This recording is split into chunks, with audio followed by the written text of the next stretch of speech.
Modern negotiation strategies taught in business school usually center on classic texts that describe negotiation without factoring in emotions or irrational behavior. In reality, all negotiations involve emotional factors and illogical reactions.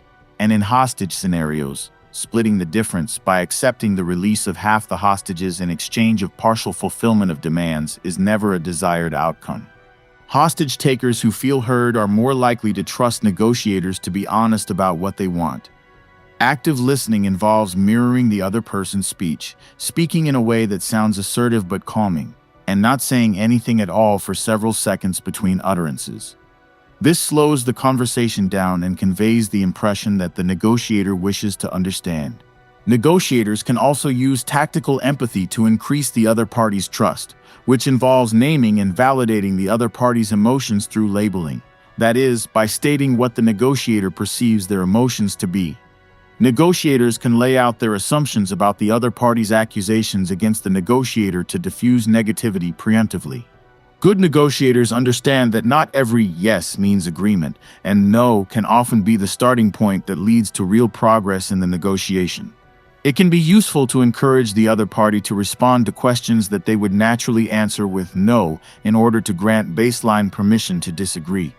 Negotiators should ask a lot of how and what questions, which can reveal the other party's actual motivations or force them to solve the negotiator's problems, and allow the other party to feel ownership of the solution and to refuse offers with subtlety.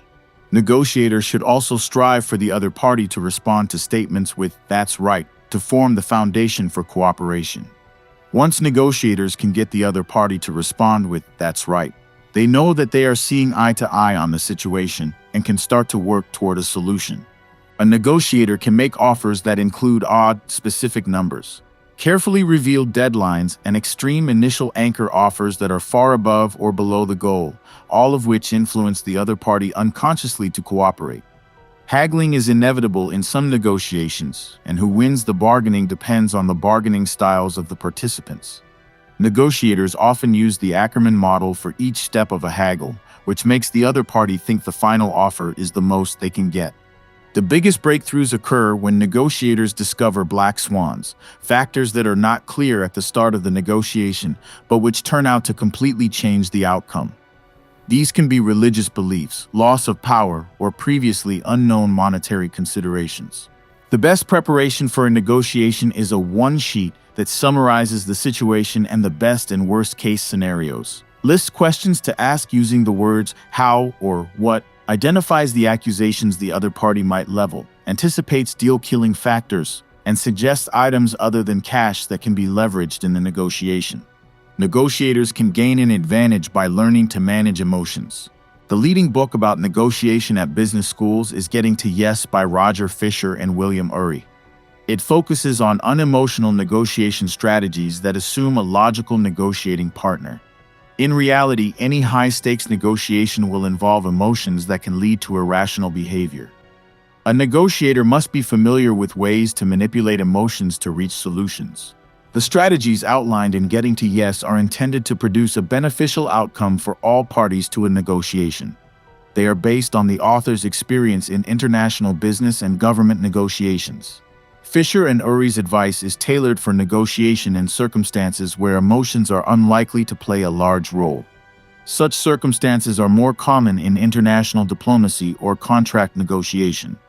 In these circumstances, an emotional negotiator would be considered too unprofessional to work in the field.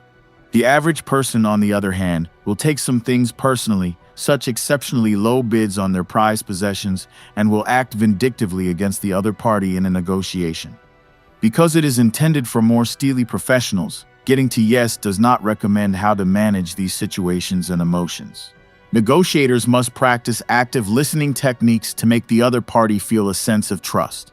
Active listening techniques work to make certain the negotiating partner feels heard, which in turn helps to persuade them that the other negotiator will treat them fairly. An active listener speaks gently but with confidence, mirrors the other person's wording, and allows seconds-long silences between speech. This model of the negotiator who practices active listening techniques runs counter to the Hollywood trope of the hard-boiled hostage negotiator in blockbuster movies such as Speed and Die Hard. This is usually a no-nonsense person who is willing to shout at the hostage taker, tell the hostage taker what to do, interrupt, or even refuse to negotiate at all until the hostage taker agrees to a first term of agreement. But a brash negotiator would be unable to gain the trust of a hostage taker and would not make that person feel heard or understood.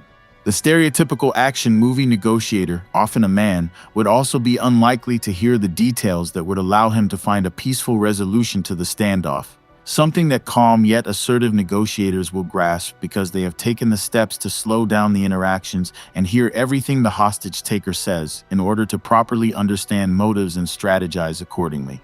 To gain trust and uncover hidden obstacles, good negotiators can learn to practice empathy for the people with whom they negotiate.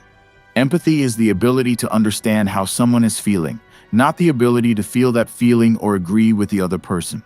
An empathetic negotiator communicates this understanding by stating the other party's feelings during the negotiation, a process called labeling. This strategy increases trust and reduces the defensiveness that occurs when someone feels that no one is considering both sides of the issue. An accusation audit, which airs all of the potential negative feelings one party might have for the other, is an important step toward resolving those issues. Unlike empathy, sympathy could be hazardous in a negotiation if negotiators experience it and cannot keep their priorities straight.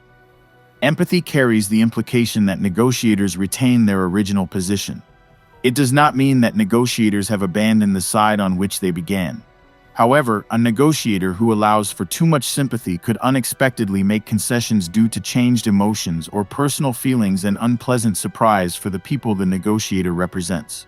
The well-known Stockholm Syndrome is an example of a condition that results when someone with intimate contact with an aggressor begins to sympathize with the aggressor and work for that person's interests, in part because of an unconscious desire for self-preservation. Negotiators could become vulnerable to similar influences if they think that making a concession could keep them from becoming a future target of aggression. In business, for example, these feelings of sympathy could endanger negotiations if a company executive were to make concessions to a competitor because he has decided he would like to work for the competitor in the future. The best way to get the other party in a negotiation to be willing to agree to a solution is to summarize and repeat their concerns in a way that will make them say, "That's right." When negotiators can get the other party to hear their description of the interests at stake and respond with, "That's right," not "You're right," or an empty "yes," it can be a turning point in a negotiation. It means that the other party believes that the negotiator has their interests at heart and understands the purpose of the disagreement. For example, in a contract negotiation between a general contractor and a building owner, the two parties might be at an impasse about adjusting the deadline and budget to accommodate new supplier problems. If the contractor can prove that she understands the owner's interests and summarize the importance of finishing the project within the budget, the owner could then grasp that the contractor is not just interested in her personal gain. On the other hand, stating that finishing the project on time will mean fewer contract penalties for the contractor might make the owner worry that the contractor is too self-interested. The owner could earn a "that's right" from the contractor by stating that he understands the difficulties with working with the suppliers and the fact that these were unforeseen complications she would rather do without. From there, the two parties can work toward a solution from their foundation of mutual understanding. The word "no" can be a powerful tool in a negotiation when it reveals previously unknown points of contention. While some negotiation strategies attempt to make the other party uncomfortable by trapping them in a series of questions to which they must answer yes, a successful negotiation can actually begin with "no" because it means the parties have identified the issue at the center of the disagreement. Negotiators can ask a question to which they know the answer will be "no" to raise the likelihood of a response and get communication started, or to work more information out of the other party. A negotiator can use a variety of strategies to soften refusals that occur along the way to a resolution. In many cases, a yes in international politics means an agreement only in the letter and not the spirit of a treaty. This often occurs with respect to treaties wherein a country agrees to lower its carbon emissions, nuclear proliferation, or deficit. These are enormous and complicated tasks that are also unpopular goals within countries where carbon emission restriction is considered an economic suppressant, nuclear arsenal reduction is considered weakening necessary defenses, or reducing the deficit through austerity measures is considered too burdensome on the average citizen. Later, when the contract goals are not achieved, the country's leaders can always state that extraneous factors made compliance impossible. A question beginning with how or what could uncover whether these goals were even achievable or attractive to both sides in the first place. If negotiators asked how a country intended to lower carbon emissions while maintaining political promises to achieve economic gains, they might be able to build measures to address those concerns into the contract ahead of time and increase the likelihood of compliance. In a personal life negotiation, married couples negotiating over time spent caring for children should start with questions like, how can I fit in taking children to sports practice with my work? Certain seemingly arbitrary factors will influence parties to a negotiation to be more likely to accept an offer or make a compromise, such as using offers with very specific odd numbers or starting with an extremely low or high first offer. Odd and very specific numbers often result in agreements in negotiations, as do clear deadlines, anchoring expectations with an extremely high or low first offer, suggesting a range of possible dollar amounts early on, discussions of the non-monetary terms of the agreement, and giving unexpected gifts late in the negotiations. Some of these effects can be attributed to unconscious suggestion. The human brain is highly impressionable, resulting in phenomena like the placebo effect. However, these influences may differ from person to person based on certain innate characteristics, including standard measures of intelligence. There is also a possibility that people with low self-esteem are more susceptible to suggestion, so negotiators might find that using the early suggestion of a range works on someone who has a history of low confidence, whereas the use of odd and specific numbers in offers has little to no influence on a person with a high degree of intelligence. In personal life negotiations, this means that children are probably much more susceptible to these factors than adults.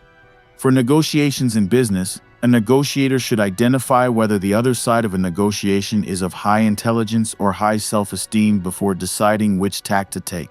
If negotiators ask questions that begin with the words how or what, they can convince the other party to solve shared problems. How questions can also ensure that an agreement is authentic. Aside from being a way to turn down an offer by making it seem unachievable, calibration questions that begin with how, what, and more rarely why can force the other parties to solve negotiators' problems. The other parties will also be more likely to accept the solution because they participated in developing it. Calibration questions can uncover new information about the other party's interests and can turn an inauthentic yes into a practical plan for the future. Calibration questions that refuse an offer and force the other party to find a solution counteract fears of rejection that might prevent some people from engaging in negotiation.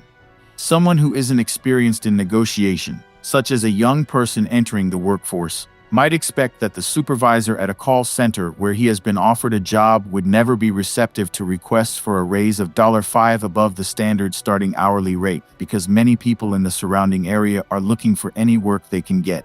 However, strategies that push individuals out of their comfort zone are worth a try in calibrating questions like, how long do you expect workers to stay at that salary? May work because the supervisor might be short-staffed and under pressure from his bosses to make sales targets.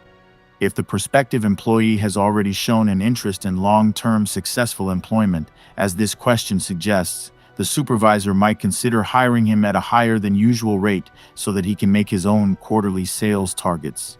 A majority of communication is nonverbal, so negotiators must be able to interpret tone of voice and body language to ensure accuracy. Only about 7% of all negotiation is verbal. The rest is conveyed through the pitch and attitude of the voice, the behavior of the body, and the expression of the face. Negotiators must be able to read all of these cues to determine when someone has reservations about a solution or has interests they did not reveal. Nonverbal communication is highly particular. Advice by body language experts about cues that indicate lying emphasizes how much these cues vary from person to person. Reading body language well is less about identifying a common cue of nervousness or lying, because one person's tell could be caused by something as simple as an itchy nose. The best strategy is to look for signs of stress or anything out of the ordinary, such as a person with normally excellent composure fidgeting suddenly when discussing one aspect of a deal, or a person who normally makes a lot of eye contact looking away when stating a stipulation to a deal. Following such an observation, the best strategy is to ask directly about the subject at hand and whether it raises previously undisclosed concerns for the other party, rather than assume the cause of the body language and then make decisions based on that assumption. Bargaining and haggling depends on the negotiator's styles, which can be assertive, analytical, or accommodating. Each style can be more successful when a negotiator uses progressive offers that make the other party think they are getting as much as possible. Assertive bargainers are quick to speak about the negotiation because they hate to waste time, while analytical bargainers spend time during the negotiation to consider the data. Accommodators prefer to speak, but only on friendly terms and often on topics unrelated to the negotiation, to ensure a positive relationship with the other party. Any type of bargainer can use the Ackerman model of offering smaller and smaller adjustments on the negotiated number to convince the other party that they are getting the better deal. An intelligent bargainer can also display reserved anger to convince the other party of the seriousness of the situation, and should prepare to be shocked by extreme offers. Some negotiation strategies work well if both sides use them at the same time, while others do not. Two accommodators haggling on a price might be too concerned about getting along to deal with the difficult disagreements that would actually help them find the best price, while two Ackerman model bargainers might begin so far apart on their offers that their eventual final offers are still not close enough to find common ground. These dynamics reveal the importance of flexibility in negotiation, so that an accommodator can respond to an accommodator by using more assertive attitudes for the negotiation, and a person who walked into a negotiation with an Ackerman model bargainer can make adjustments to the steps between those offers to bring the other party closer to the desired numbers. Black swans are hidden factors that can completely change the negotiation if discovered. And leverage. A black swan can be a religious belief, biographical detail, or market trend that is unknown at the start of the negotiation, even if it is not necessarily a secret. Uncovering a black swan can suggest a more effective negotiation strategy. The notion of leverage changes depending on what is at stake. When the stakes involve people's lives, the person with the ability to hurt people has a greater proportion of the leverage, whereas a conversation over money involves relatively lower stakes and a more nuanced picture of who has the leverage. Sometimes what is at stake is property or data. Ransomers are making money by controlling malware that locks people out of their computers until the computer users agree to pay a ransom, often in untraceable digital currency that is difficult for the average person to obtain. The users will generally be forced to pay the ransom if they have no other way to access important data. However, if computer users have a reliable backup of the computer, this changes the course of the negotiation. Suddenly, there's nothing at stake and the ransomer has no leverage. In relation to a malware hack, a black swan might appear if it turns out that the blackmailer has unwittingly targeted another hacker who not only might retaliate, but who also knows that the blackmailer has access to a potentially large amount of untraceable digital currency, such as Bitcoin. A successful negotiation requires thorough and specific preparation for how to proceed with the other party based on all available prior knowledge. Good preparation for a negotiation requires the negotiator to create a one-sheet. This sheet of paper contains the best and worst case outcomes, a summary of the situation involved, emotions that might need to be labeled, potential accusations to audit, calibrated questions to gain information, and the other party's trust. Issues that could prevent a deal of any kind, and leverage available other than cash. Adequate preparation for a negotiation is much like preparation for any business or academic presentation. People who worry about relying too much on their notes might prefer not to carry the sheet of paper into the meeting space so that they do not read straight from it. For others, carrying the sheet is a necessity because it describes the exact terms to which they are expected to adhere by a supervisor. A high-stakes negotiation, like an important presentation, might benefit from practice runs with the one sheet in advance of the meeting. In a low-stakes negotiation, negotiators should still make the one sheet even if they do not intend to refer to it.